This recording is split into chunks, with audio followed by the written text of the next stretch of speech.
दोस्तों स्वागत है आप सभी का एक नए वीडियो में। तो चलिए जानते हैं आज के मुख्य समाचार। फटाफट जानेंगे सारा अपडेट। लेटेस्ट न्यूज है, खास अपडेट है। महिलाओं के लिए सरकार ने कर दिया बड़ा ऐलान, जिसके बारे में जानेंगे एक एक करके। तो चलिए शुरू करते हैं। सबसे पहले बात कर ले यूपी रेन अलर्ट का। जी हां दोस्तों, कोई जिला बचा नहीं जहां पर बारिश हुई नहीं। यूपी में मानसून दिखा रहा तेवर, 16 में अत्यधिक तो 31 जिलों में भारी बारिश का अलर्ट है।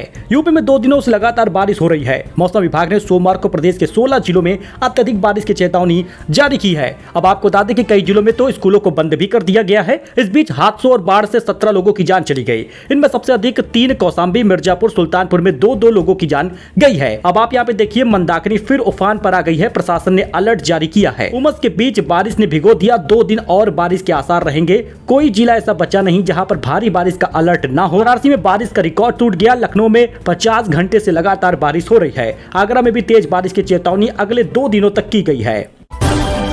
बगैर इजाजत ड्रोन उड़ाने पर अब लगेगा गैंगस्टर एक्ट और एनएसए। यूपी में अफवाहों पर सीएम योगी की सख्ती है। हाल ही में यूपी के कई इलाकों में ड्रोन के खौफ की घटनाएं सामने आई हैं। यूपी पुलिस को भी जवाब देना पड़ा कि ज्यादातर ड्रोन दिखने की घटनाएं गलतफहमियों के कारण होती हैं। अब आपको बता दें कि अगर कोई भी बिना अनुमति के ड्रोन उड़ाता है तो उसके खिलाफ गैंगस्टर एक्ट और राष्ट्रीय सुरक्षा कानून एनएसए के तहत कार्रवाई करने का आदेश दिया गया है।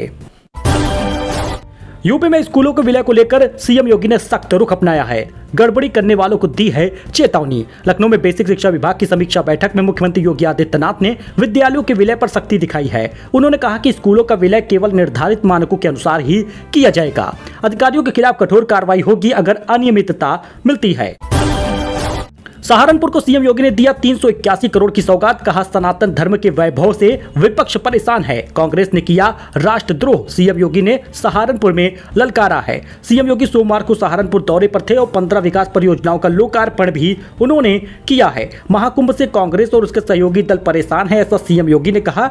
रक्षाबंधन पर भी कई सारे ऐलान कर दिए हैं। उन्होंने कहा सीएम योगी ने कि हमारी सरकार ने तय किया है कि रक्षाबंधन के पावन अवसर पर 8 से 10 अगस्त तक 3 दिनों तक 72 घंटे फ्री होगा बस यात्रा। महिलाओं को फ्री बस सर्विस का लाभ मिलेगा। निःशुल्क यात्रा कर पाएंगे, चाहे बहन हो, चाहे बेटी हो या फिर 15 साल का कोई बच्चा हो। इस बीच उन्होंने तिरंगा का भी आरोहण किया। उन्होंने कहा कि 13, 14 और 15 अगस्त को हर भारतवासी अपने घर, प्रतिष्ठान और संस्थान पर भारत की आन बान और शान का प्रतीक तिरंगा का आरोहण करे। तिरंगे के साथ अपनी सेल्फी भी वो सेंड कर सकता है हरघरतिरंगा.com वेबसाइट पर। वही बिग बॉस 19 को लेकर बड़ा अपडेट आ रहा है। तारक मेहता शो के मेहता साहब शैलेश लोढ़ा, जो तारक मेहता छोड़ चुके हैं, अब बिग बॉस में दिख सकते हैं। शैलेश लोढ़ा खोलेंगे टीएम के ओसी के राज, यानी तारक मेहता का उल्टा चश्मा के राज खोलेंगे कि आखिर वो एक बैग क्यों बाहर हो गए इस शो से। अब बिग बॉस 19 में नजर आ सकते हैं क्योंकि उन्हें अप्रोच किया गया है। बिग बॉस 19 में आने के लिए एक कंटेस्टेंट के रूप में उनको इनवाइट किया गया है। अब ऐसे में शैलेश लोढ़ा का अचानक शो से हटना काफी चर्चा में था, जिसके बाद से एक्टर इस बारे में खुलकर अपनी राय भी रखे हैं। अब बिग बॉस में जगह उनको मिल चुकी है, लेकिन क्या शैलेश लोढ़ा सलमान खान के होस्टेड रियलिटी शो में आने के लिए हामी भरेंगे, इस पर अभी और इंतजार करना होगा। बारिश और बाढ़ का कहर। यूपी के इस जिले में अगले 3 दिन 12वीं तक के सभी स्कूल बंद होंगे। यूपी के कई जिलों में बारिश और बाढ़ से कहर ढाया हुआ है। खासकर पूर्वांचल के जिलों में गंगा यमुना का जल स्तर खतरे के निशान से 1 मीटर ऊपर तक पहुंच गया है। यही कारण है कि भारी बारिश की वजह से प्रयागराज जिले में 12वीं तक के सभी स्कूलों को बंद किया गया है। 5 अगस्त से 7 अगस्त तक विद्यालय बंद होगा। ऑनलाइन शिक्षा दी जाएगी। जम्मू कश्मीर पर फिर होने जा रहा बड़ा फैसला। 5 अगस्त को लेकर चर्चा तेज है। घटनाक्रमों के चलते ही चर्चा तेज हो गई है। क्या 5 अगस्त को फिर से मोदी सरकार एक बड़ा फैसला लेगी? दरअसल पीएम नरेंद्र मोदी और फिर होम मिनिस्टर अमित शाह ने रविवार को राष्ट्रपति द्रौपदी मुर्मू से मुलाकात की है। अब मंगलवार सुबह ही एनडीए के संसदीय दल की भी मीटिंग होने वाली है। इस बीच बड़ा फैसला हो सकता है क्योंकि 5 अगस्त को पीएम मोदी ने कई बार ऐतिहासिक फैसले लिए हैं। राम मंदिर का शिलान्यास हो या फिर जम्मू कश्मीर से आर्टिकल 370 हटाना हो या राज्य को 2 केंद्र शासित प्रदेशों में विभाजित करना हो, 5 अगस्त की तारीख को ही ये हुआ था। तब से ये काफी खास दिन रहा है। तो बाजार खुलते ही 5% से अधिक गिर गया शेयर। फेडरल बैंक शेयर की बात कर रहे हैं। ब्रोकरेज ने घटा दी है रेटिंग, जानिए क्या कारण है। बैंक के तिमाही नतीजों में ग्रॉस एनपीए 1.84% से बढ़कर 1.91% और नेट एनपीए 0.44% से बढ़कर 0.48 पर पहुंच गया है। यही कारण है कि इसमें सबसे बड़ा योगदान एग्रीकल्चर लोन बुक का रहा है, जहां स्लीपेज 71 करोड़ रुपए से बढ़कर 270 करोड़ रुपए तक हो गया है। लेकिन फेडरल बैंक शेयर में अभी भी शेयर पर बाई रेटिंग बरकरार रखी गई है। लोन ईएमआई सस्ते हो सकते हैं। चौथी बार ब्याज दरों में कटौती संभव है। आरबीआई मॉनेटरी पॉलिसी 4 से 6 अगस्त के बीच चल रही है। अगर ऐसा होता है तो लोन सस्ता मिलेगा, लेकिन जो अगर आप एफडी वगैरह कराते हैं उस पर आपको एफडी ब्याज कम मिलेगा।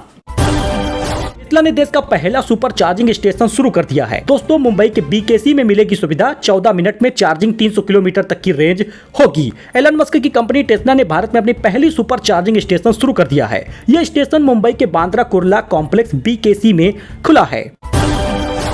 बोइंग में फाइटर जेट बनाने का काम ठप पड़ा है। 3200 कर्मचारी हड़ताल पर हैं। 40% इंक्रीमेंट का कॉन्ट्रैक्ट ठुकराया, बोले आर्थिक सुरक्षा दी जाए। बोइंग कंपनी के करीब 3200 कर्मचारी हड़ताल पर चले गए। ये कर्मचारी बोइंग में फाइटर जेट और अन्य विमान उपकरण बनाते हैं और मेंटेन करते हैं। हड़ताल पर जाने से फैक्ट्रियों में काम ठप हो गया है। लेबर कॉन्ट्रैक्ट पर सहमति नहीं बन पाने के कारण कर्मचारियों ने यह हड़ताल की है। आगरा में विदेशी महिला पर्यटकों की साड़ी खुल गई। महिला पुलिस ने साड़ी बांधी, पर्यटक बोली इट्स अमेजिंग ड्रेस। महिला सिपाही ने विदेशी महिला का दिल भी जीत लिया। हाथ मिलाई महिला ने। इसका कुछ विजुअल आप देख सकते हैं। अच्छा, सोना चांदी की बात कर ले तो दोनों की कीमत बढ़ गई है। सोना 1506 रुपए बढ़ गया, 99,759 रुपए 10 ग्राम पहुंचा है। चांदी की कीमत की बात कर ले तो 1862 रुपए महंगा हो गया, 1,11,000 रुपए पहुंचा है। और इस साल की बात कर ले तो सोना 23,597 रुपए महंगा हुआ है।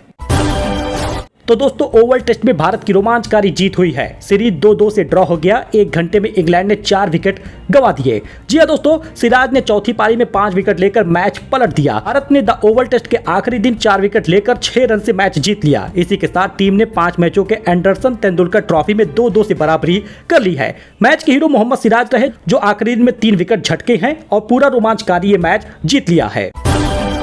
वह यूपी में मकान से पेट्रोल पंप तक नक्शे पास कराना अब आसान होगा। योगी सरकार ने किया अहम बदलाव। विकास प्राधिकरण द्वारा स्वीकृत कॉलोनियों में अब लोगों को नक्शा पास कराने के लिए भारी भरकम फीस नहीं देनी होगी। 100 वर्ग मीटर तक के आवासीय और 30 वर्ग मीटर तक के व्यावसायिक नक्शे सिर्फ 1 रुपए के टोकन पर पास हो जाएंगे। और इन नए नियमों से पेट्रोल पंप खोलने से लेकर मकान व्यावसायिक इमारतों के नक्शे पास कराने की प्रक्रिया आसान हो जाएगी।